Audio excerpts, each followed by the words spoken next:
Bienvenido, estimados seguidores de Cocodrilos del Mundo. En esta ocasión vamos a conversar sobre un proyecto sumamente interesante que se viene desarrollando en República Dominicana, específicamente en el Lago Enriquillo.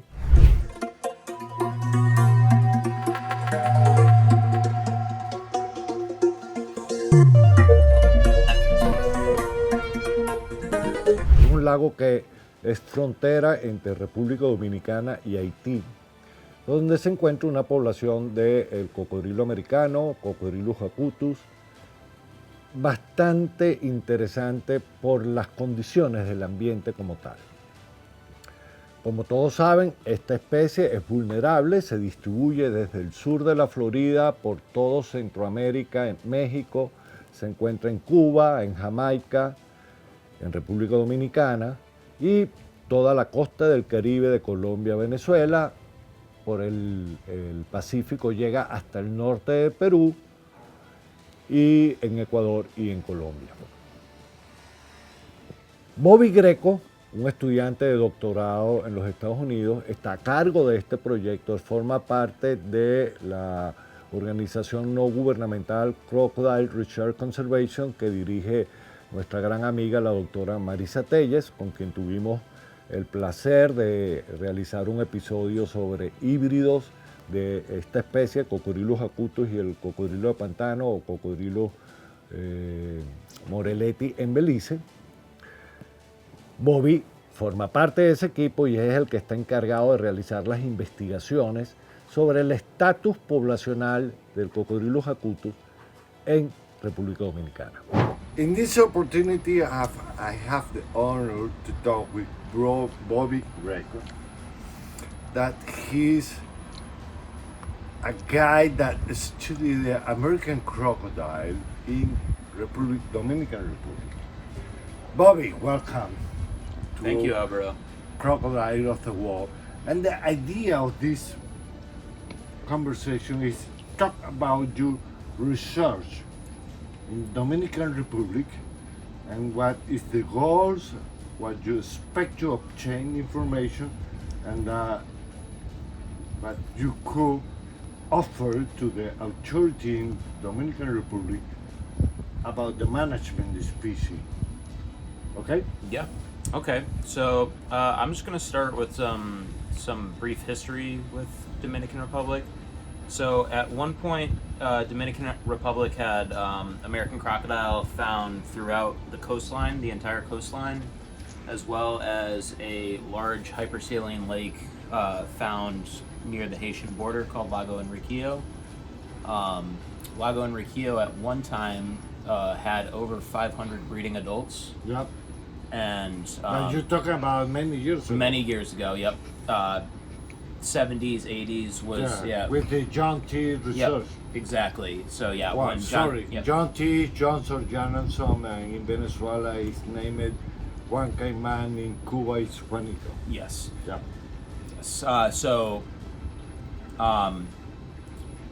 There used to be 500 plus breeding adults in that lake. When we did our preliminary field surveys in 2021, there is estimated to be between 40 and 60 breeding adults left. So it's reduced a lot of population. Yes, no? major reduction, and all of the coastal population is almost completely gone, except for a very, very small potential population on the northern shores, also along the Haiti border. And in terms of the quality of environment, you found something different, like Chanti say in the past. For example, the Enriquillo lagoon is pristine or is contaminated, or I don't know. I would say for the most part it's pretty pristine. It's not so much any pollution or anything like that that's a major driver there. It's a very harsh place to live. It's a hypersaline lake. The salinity there ranges vastly depending on the water levels. Yeah. Right now, currently, it's between, in some areas, it's as high as 47 parts per thousand. In other areas, it's 0. So there's a lot of variability, and at lower levels of the lake, like at certain times of the history of that lake, it has gotten as high as over 80 parts per thousand. So very harsh conditions to live in. And that it's not very predictable, the water levels of that lake. So it's hard to predict how things are going to change in that lake, and it definitely affects the population.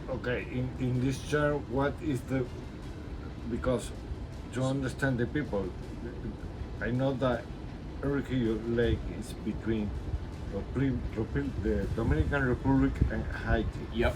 But it's in the middle of the border. So so they receive water for the sea and water for the fresh water, or so it's landlocked. Okay. It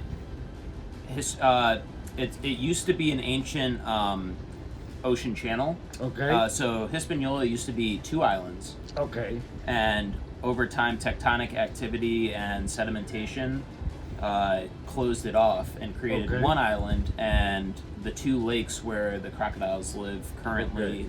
There's one, Lago Enriquillo, the one we work in Dominican Republic, and then there's Azui or Itang Sumarang in Haiti. So those are the last places where the crocs live in Hispaniola now. But that it used to be an ancient channel that closed in. And now, okay, you are be a part of the Crocodile Circulation, okay, and these institutions support your project in Dominican Republic, and the relationship with the governments is completely agreed. They are working together. Yes, so we're working with multiple non-government organizations, as well as the Dominican Ministry of Environment. It's a pretty large-scale, countrywide project, and everybody is working on the same team, which I think is very critical to push for recovery of that population, because everybody is on the same page and everybody wants to see the crocodile make a comeback.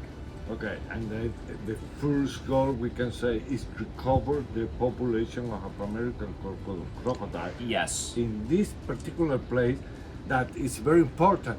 It's the only place in Dominican Republic that you can find. Yes, it's the only functional population of American crocodiles on the Dominican side. And also, you are making genetic study or another different about the estimate the index of the population in the lagoon. So in the lake. So genetics, we have taken blood and scoot samples. I personally am not doing any genetic stuff currently, but I have the genetic samples to do any sort of genetic work in the future, and we definitely want to. It's important to say the people that saw this program or episode that it's not only Bobby work with Acutus, it's a big team that involved in different issues about the big project. Yes. Yes. Yeah, and we definitely want to contribute our samples to something range wide, so we can see what's going on with Acutus. And now to finalize, this is part of your PhD research, Yes.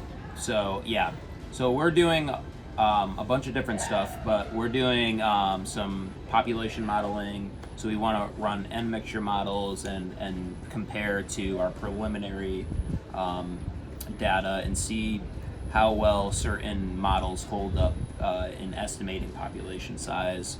And then we're doing some home range selection stuff, and we're doing that to prioritize areas within the lake to protect and monitor more. Yep. It's a very large lake. It's almost 300 square kilometers. It's a very large lake. So it's hard to use the resources that the ministry has to spread it across the entire lake. So we want to prioritize the areas that need to be protected the most. And so we're doing that, and then we're also doing diet research because, you know, this is a unique population. We want to see if what they're eating is different, and we also want to see what they're eating in the lake versus what's actually available to them in the lake. And it's good information to know, you know, to know as much life history information as possible.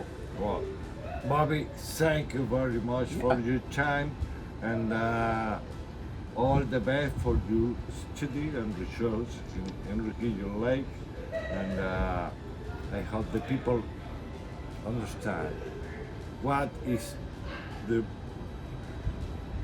why we have to love the crocodiles, and we have to know to live with them. Absolutely, it's critical, and that's also a big part of what we're doing too. We're definitely doing outreach with the communities. So yeah, we definitely need to coexist and do whatever we can to keep them around. Yeah, okay. Thank you, my friend. Thank you, my friend. Bye. Como pudieron observar en esta entrevista o esta conversación con Bobby Greco, el proyecto per se de conservación del Cocodrilo Acutus en República Dominicana está conformado o forma parte de un gran equipo multidisciplinario donde están involucradas organizaciones no gubernamentales de República Dominicana, donde están involucradas las agencias ambientales de gobierno, donde lo que buscan es determinar el estatus de la especie en dicho hábitat. Es un lago bastante grande, donde ellos están realizando censos poblacionales, determinación de estructura de tamaño, evaluando la capacidad reproductiva de la especie, están haciendo toma de muestras para posteriormente realizar los estudios genéticos, están haciendo análisis de alimentación, toma de muestras morfométricas, o sea, capturan ejemplares, los miden, los sexan, y también están realizando algo para determinar la movilidad o dispersión de los individuos. Es una especie que se había estudiado en los 70 por nuestro ya desaparecido amigo John Sor Jarnanson, y después de los 80 no se había hecho ningún estudio sobre la población.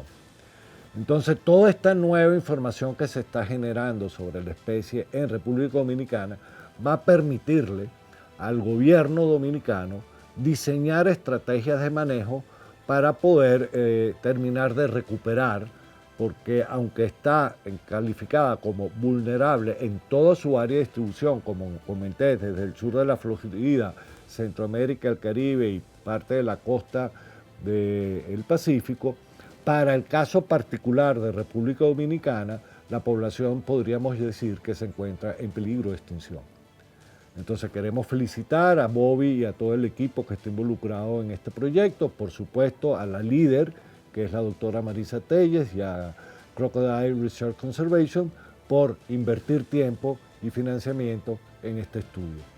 Los invito a que sigan observando nuestros programas o diferentes episodios de Cocodrilo del Mundo en YouTube por el canal de Río Verde, sin más que suscribirse para que reciban las notificaciones de los nuevos episodios, y si quieren seguir apoyando nuestras actividades de conservación en Venezuela y alrededor del mundo, vayan a patreon.com, que es donde podrán aportar y apoyar financieramente a Río Verde, quien es nuestra plataforma de social media a través de la elaboración de documentales o programas como este, Cocodrilos del Mundo, más allá de las actividades de divulgación ambiental que venimos realizando. Hasta una nueva oportunidad. Álvaro Velasco se despide.